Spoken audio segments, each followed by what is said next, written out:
funding opportunities are phenomenal right now across the country, Mhm. but you need to be aware of what your project priority is. So I think that's huge. Yeah. Getting a low interest loan is very valuable. Don't always look for grant money. And if you run the numbers, I mean, it is like getting a grant because you're saving on all that interest money.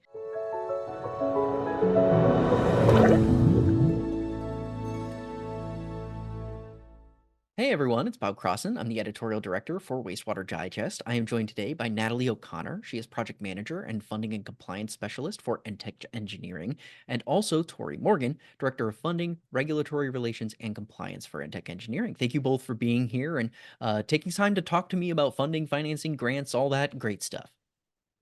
Good stuff. We're happy to be here, Bob. Yeah, thanks for having us. Yeah, so I guess we'll start at the top of kind of getting some groundwork laid. Are there some core principles, like when you're looking at trying to uh, apply for funding or find a grant or go through these processes? What are some of the core principles that you find critical to the success of those types of applications or processes? That's a great question, and Mhm. probably the most important question that needs to be answered when you're looking at funding opportunities. For us, when we're talking to our clients or anybody else who's interested in funding opportunities, know what your priorities are. Make sure that you have a list of those priorities, and more importantly, know your schedule. Uh, Funding doesn't work in every single area. If you have a project that's an emergency project or a high priority project that you don't have a flexible timeline with, maybe a certain funding opportunity isn't right for Right. you. So you have to keep Mhm. that in mind. Yeah, absolutely. The only time an emergency project is going to, and you're going to find funding with an emergency project is probably in the natural disaster category Yeah, FEMA. with like FEMA, things like that. But if you're talking about capital improvement projects, you want to list out all those projects, get a timeline of when is the how long can you drag these projects out without making sure you're not going to be in violation or something Absolutely. like that, Mhm.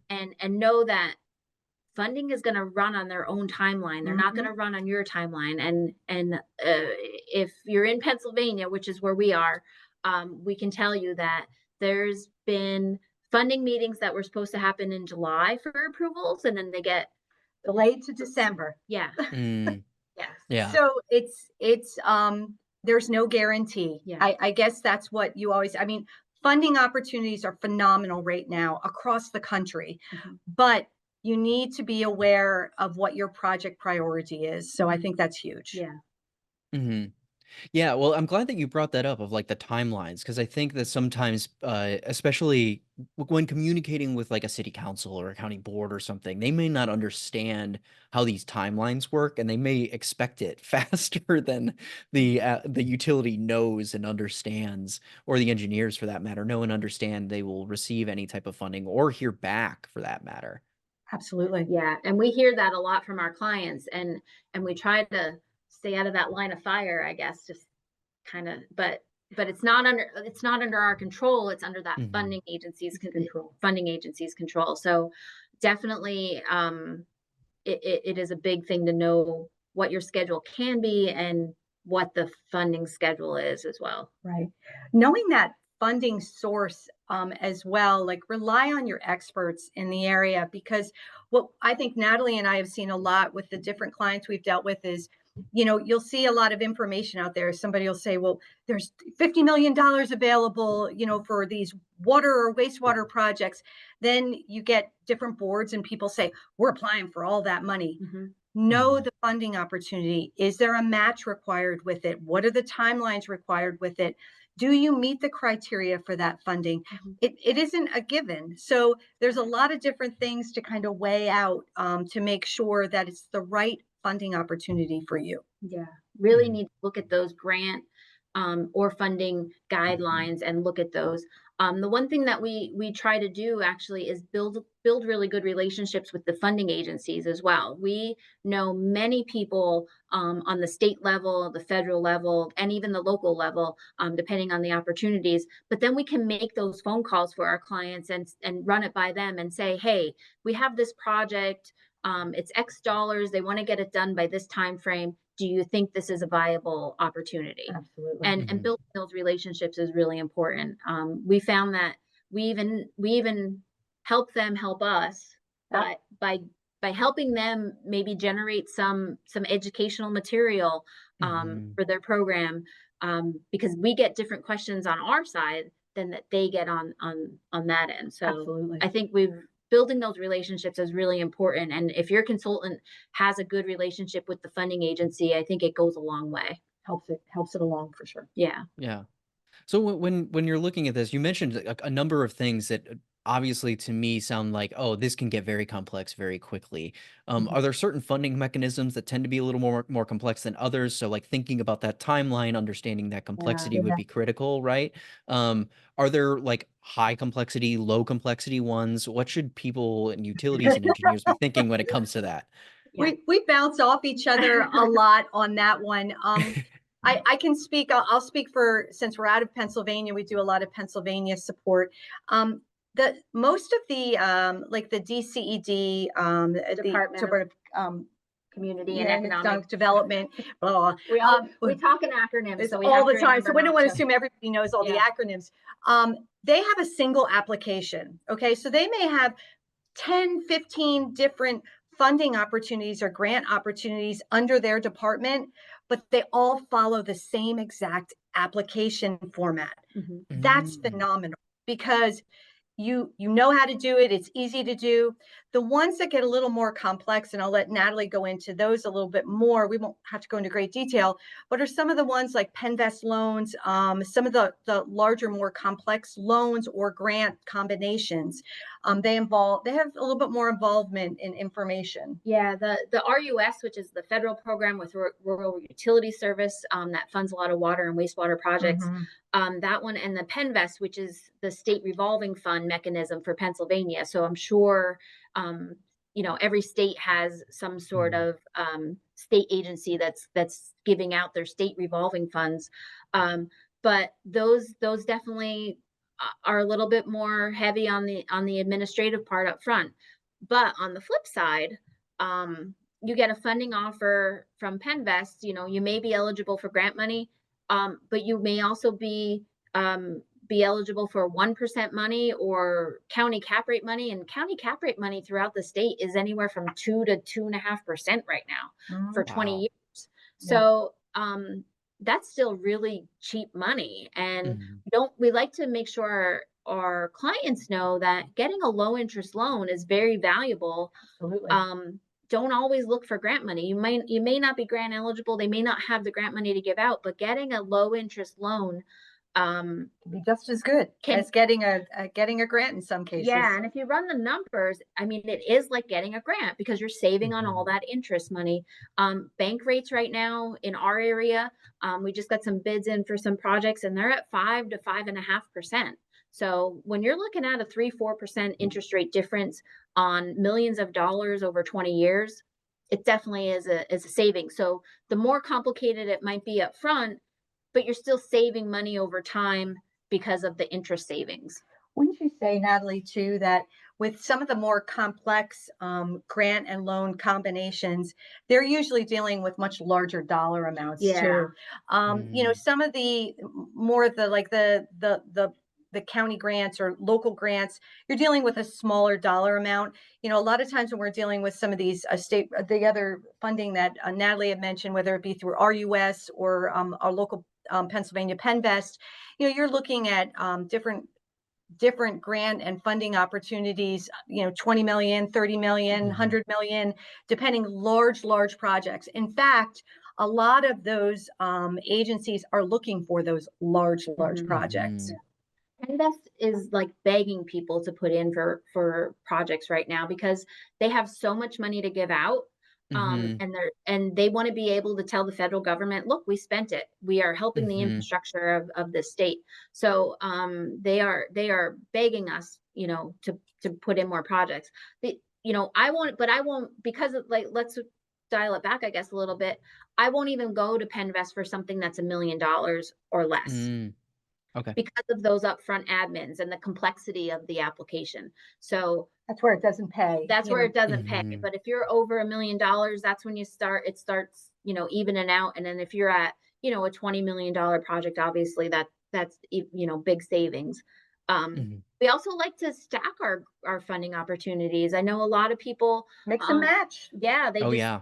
we'll put into DCED, like the state level funding, for a $20 million project, and maybe we get $1 million in grant. But we still need to fund the other 19. Mhm. So, Mhm. Offset those costs with another opportunity. yeah, Absolutely. so that's the other thing that we always like to do is run some numbers, see what makes most sense for people. Another important um, another important thing to mention is not just the money and the interest rate, but the strings that go, Oh, the red tape that goes with some Mm. of these funding programs. I think that's what, we kind of touched on that a little bit, Bob, in the beginning when we said, is it the right program for Mhm. you? And does Mhm. everybody understand what's involved with that Right. particular program? So with a lot of and most of the federal funding that's out there now, there are some very specific requirements that come along with it, whether it be Buy American, Build Mhm. American, they have Davis This big Bacon, all sorts of US Iron and Steel, different DBE, DBE. disadvantaged business. So if you hear those words, BABA, DBE, Mhm. Davis Bacon, those are all federal funding requirements, and maybe your project isn't a good fit to use some of those because it Yep. makes it a lot more difficult. Maybe it's going to Mhm. add, you Could know, add cost. it could ask absolutely can add Mhm. costs on the contractor side on your bids, for the project. So we like to look at all of those things and see what makes sense because, even though we love to get funding for people, sometimes your regular old bank loan, Might um, might be the best might bet. be the best Yeah. bet because you might We need to go fast and you might need no strings attached, right. and that's Mhm. the easiest money to spend actually. Any It's interesting you say that because one of the other things that we've constantly been reminding our clients about is going to that guidance, understanding that guidance, but we found it really important to help guide them through the whole process because when you apply for funding for many of these programs, not all of them, but many of them, you cannot spend a dollar until you have found out whether or not you have gotten that grant um, approval. So Yeah. let's just Mm. say you went through all the hoops, you filled out all the applications, you did everything you were supposed to do, and you're waiting and you're waiting and you're waiting, and you didn't get your award yet. And you're like, well, I'm going to start the work because I have to do it anyways. So I'm just going to start it.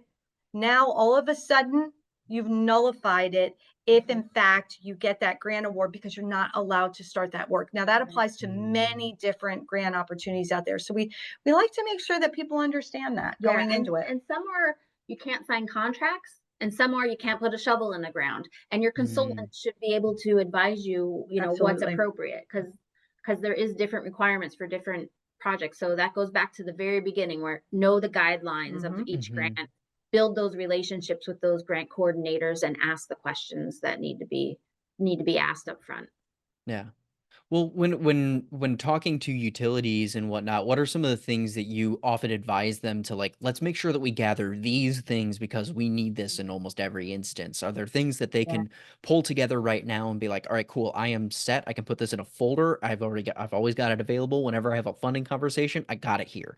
Is there stuff like that that they can put together? There absolutely is. Yeah. And we talked about a few of them already. Understanding the priority projects first and foremost, and Yeah. having a narrative for that project. Because as Mm. you go through all this, you have to explain it. Because if you're looking for support letters or if you're trying to explain that project to get a resolution done for your board or whatever, make sure that you have a good narrative for it. Make sure that you have a rough budget. Hmm. Mhm. You have to have those numbers in front of you. Um, And a on schedule. and a schedule. Hmm. And I'm going to come back to it again because I think it's just so crucial. Understand the guidelines for that particular program. Um, Make sure that you know, is there a match requirement? If there's a match requirement, where's that match requirement going to come from? Hmm. That's important stuff to know up front because if you can't match it, and you Mhm. can't show that in your application, then there's really no reason for you to be applying for it. Yeah. I Yeah. mean, if you can have a capital improvements plan in place, and I know that's not feasible for a lot of water and sewer authorities or municipalities out Smaller there, utilities, yeah. smaller people, but putting maybe making an investment into a capital improvements plan, you know, that kind of takes that list that Tori just said and puts it all in In a perspective. report, and you Mhm. can easily prioritize all your projects and have a description, and you have a budget, and you kind of can get a feeling for how much will I be spending each year, and it just makes you put on paper maybe what your 5 or 10 year plan is for the capital improvements needed for your system. Yeah. Well, thank you both for talking with me. I feel like I've learned actually a tremendous amount about the complexities involved in all these funding elements. No wonder it can be a challenge and take many years to get one project off the ground. But thank you both so much. I appreciate speaking with you, and it was an absolute pleasure. It's our Great. pleasure. We love to talk about money, so anytime. Yes. Yeah. For anybody who's watching, check out our video description below. We'll have some more information on funding, financing, billing, all of those types of things down there for you.